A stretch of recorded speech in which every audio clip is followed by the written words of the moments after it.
What's up, wrestling fans? This is episode 3 of Wrestle Voice, and it's a weird, interesting one where I'm probably going to yell and say some stuff, because it's about Fightful Wrestling and my old friend Sean Ross Sapp.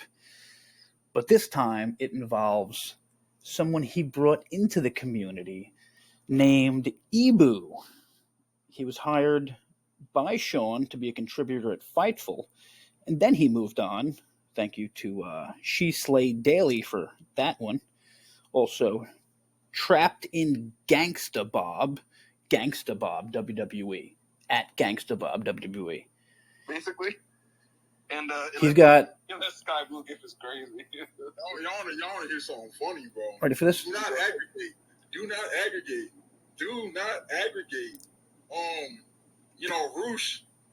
Roosh is real cool with Top Flight, bro. They work the California Indies a lot together. Okay. On some lucha shit.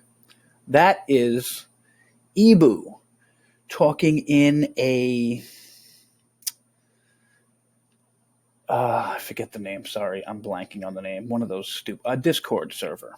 So he gets information from AEW, secret information, and then posts it on a Discord server.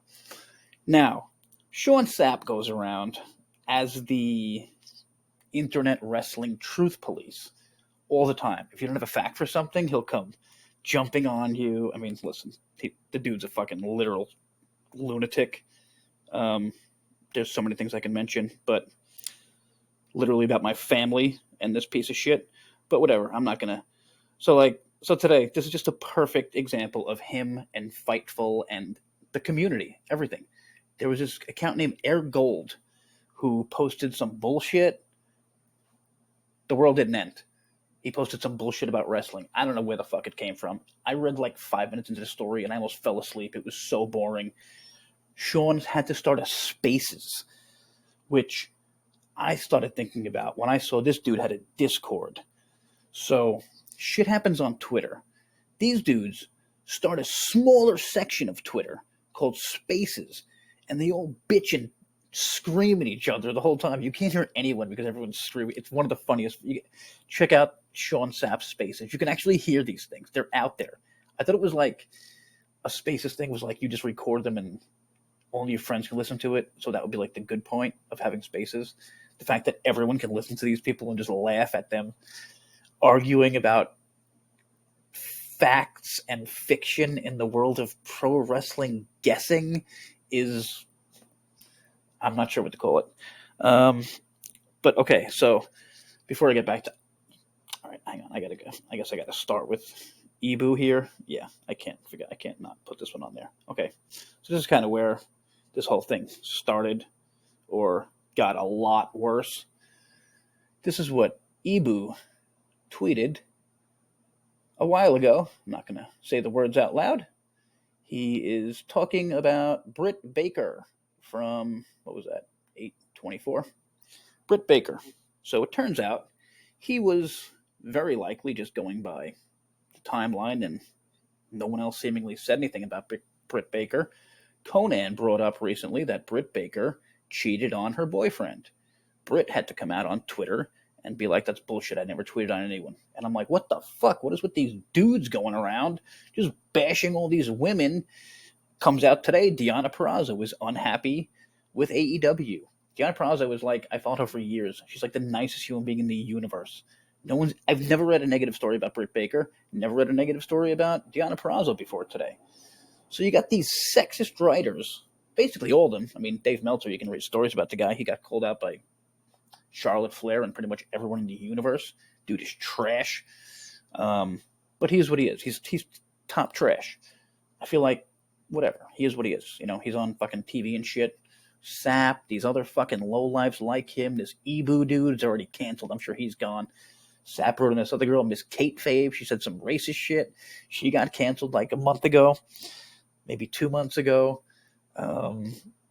Everyone is starting to realize. So today they post. Sources within WBD, Warner Brothers Discovery, confirmed that official AEW viewership numbers are kept very close to the vest, even within the company. However, they did confirm that since debuting, AEW has ranked among the top live sports events on Max. Ranked among the top live sports events on Max from Fightful Select. You have to pay information to get this guess bullshit fake fucking post without a fact on it. Sources with WBD confirmed to Fightful Wrestling. Yeah, okay, sure. WWE Sleep Token wrote underneath, SRS got paid for this. And then someone actually stuck up for him. This is how his job works, bro. He gets paid from people willing to listen to his reports from credible sources. Basic math. So then I posted my thing underneath it. Ignorance is bliss, isn't it? There's not a fucking fact in that story, which there's not. And that's what this whole thing is about. I don't post guesses on my site. Wrestle Voice. I post wrestling stuff. And the fact that this dude, Ibou, even brought... Well, I guess you have to understand, like, Sean, Ibou, all these people, they're sexist. But it's like also because they're in love with all these AEW male wrestlers. Adam Cole, he's like 5'2", same size as me. I have a disability, a muscular disability. I could probably take him one-on-one. Pretty sure he's like 5'2", $110, soaking wet. I don't know. Could name like 10 other guys, but I honestly can't name them because I don't know their fucking names. These guys are so unmemorable, it's ridiculous. It's the reason why everyone I know stopped watching the show. How many people over 6 feet have they pushed? Edge? Does Edge count? How many people over 6 foot have they pushed from that isn't from WWE? Whatever, I'm not getting to heightism. So yeah, I was just supposed to talk about WWE, Raw, and SmackDown, and a bunch of things like that. The TNA live show was last night. I am part of Discuss TNA Impact. I'll probably put a little thing on the screen here at some point so it'll pop up. But, yeah, so can't talk much about that. It was really cool. A lot of people complained about a bunch of things. Thought they were expecting more.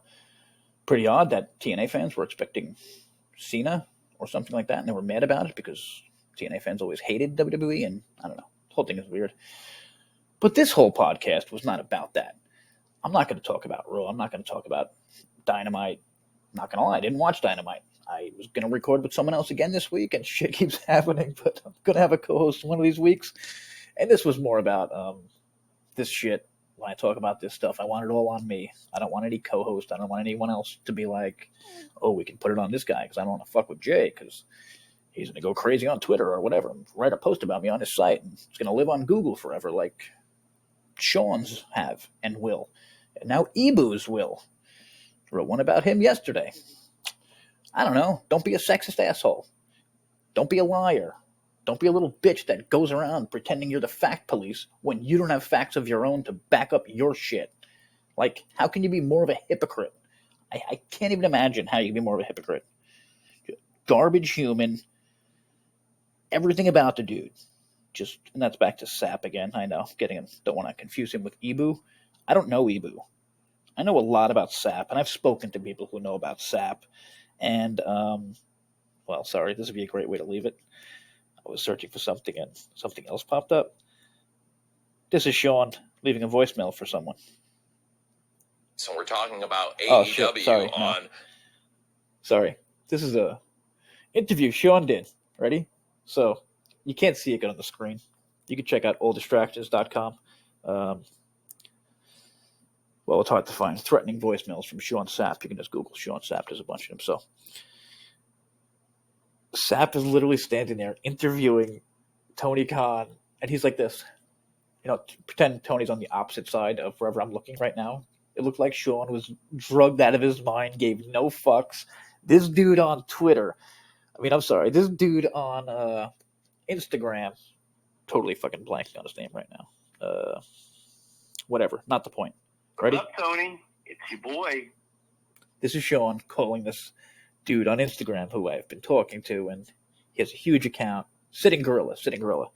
This is Sean. Listen to this lunatic. What he actually left on someone's voicemail. What's up, Tony? It's your boy. Thanks for letting me know this is still your number. You didn't change it, all that good stuff, because I ain't giving up. I'm going to keep reaching out to you. Every single day, I'm going to reach out to you. You had your opportunity. Top journalist.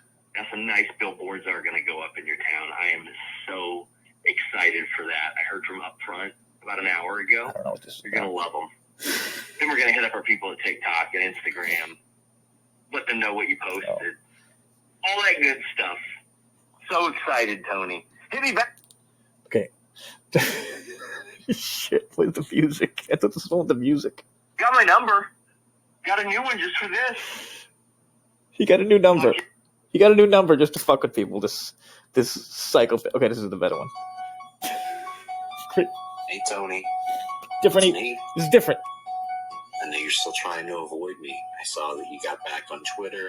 Saw that you blocked me on a few different accounts. All that good stuff. Saw that you followed some of the worst interview on the app. But hey, that's whatever. His interview. You try to make a little comeback. He was on drugs. I'll handle things the way that I plan to. What? Wait for it. This shit ain't going away, buddy. Wait for it. Go ahead. Call the cops. Wait. Oh, I thought that was absolute fucking Looney Tune. I can go on and on. Whatever. This was kind of all over the place. Have a good day, everyone. I'll be back next week with an actual co-host.